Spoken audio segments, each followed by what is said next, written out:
anak-anak hebat, Assalamualaikum warahmatullahi wabarakatuh. Bagaimana kabarnya hari ini? Sehat, ceria, cerdas, bersemangat. Oke, hari ini kalian akan belajar bersama Bu Elga. Jangan lupa like dan subscribe ya.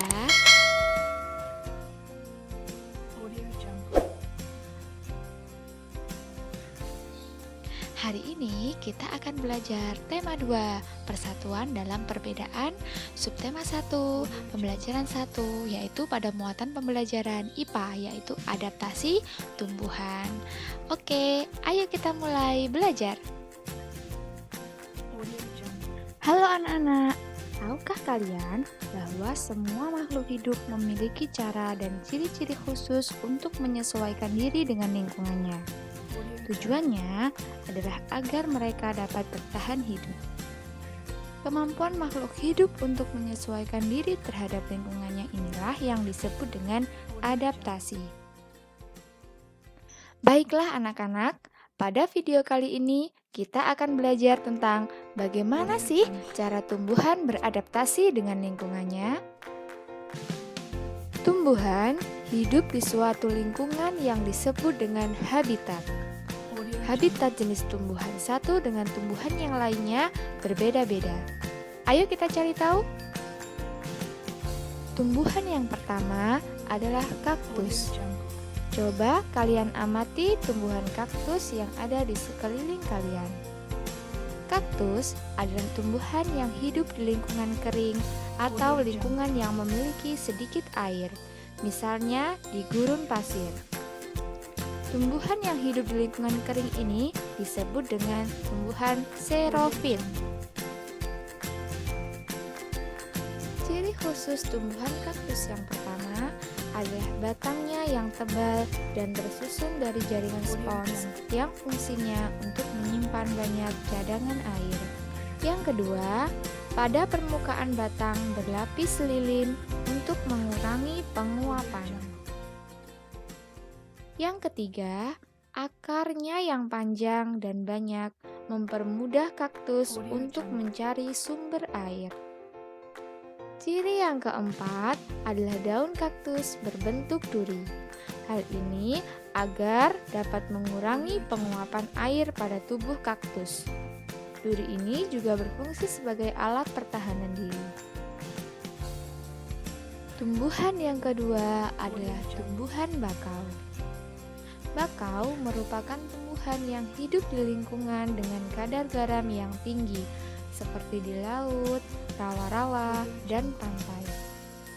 Keadaan tanah di tempat itu biasanya berlumpur dan berpasir, serta sedikit mengandung oksigen.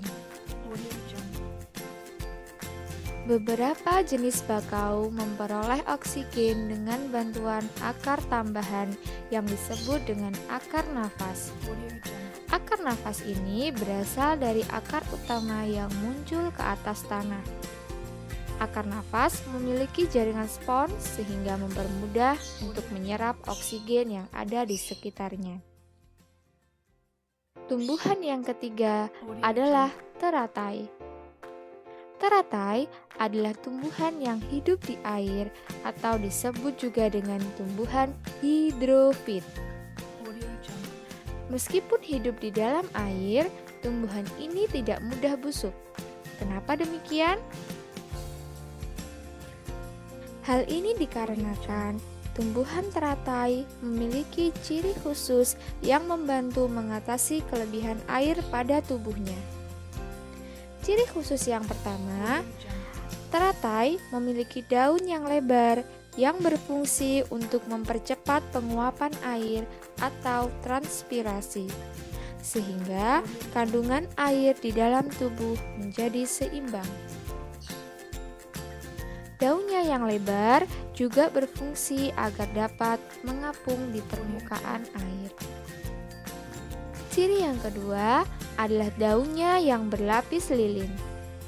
Lapisan lilin menyebabkan daun teratai tidak basah, sehingga proses penguapan tidak terganggu dan mencegah daun membusuk karena selalu terkena air. Ciri yang keempat, batang dan akarnya memiliki banyak rongga udara. Rongga-rongga udara berfungsi untuk membantu mengapung dan mempermudah pertukaran udara. Tumbuhan yang keempat adalah tumbuhan paku. Tumbuhan paku termasuk tumbuhan higrofit, yaitu tumbuhan yang dapat hidup di lingkungan yang lembab.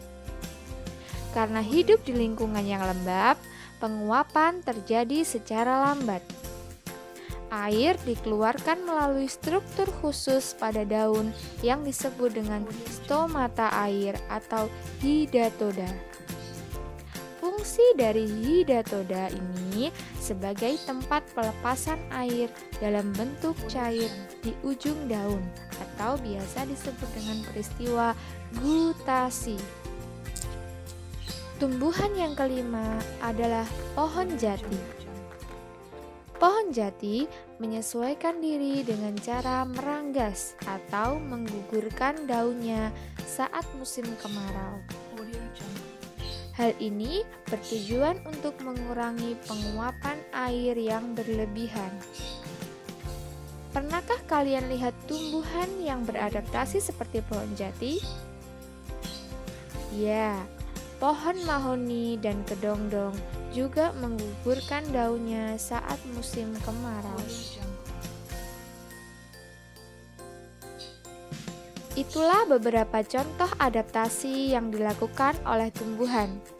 Masih banyak contoh lainnya cara tumbuhan beradaptasi dengan lingkungannya. Kamu bisa mengamati di lingkungan sekitarmu dan juga mencari sumber-sumber belajar lainnya tentang adaptasi tumbuhan. Sekian video pembelajaran kali ini. Terus belajar dan tetap semangat untuk menggapai masa depan yang gemilang. Wassalamualaikum warahmatullahi wabarakatuh.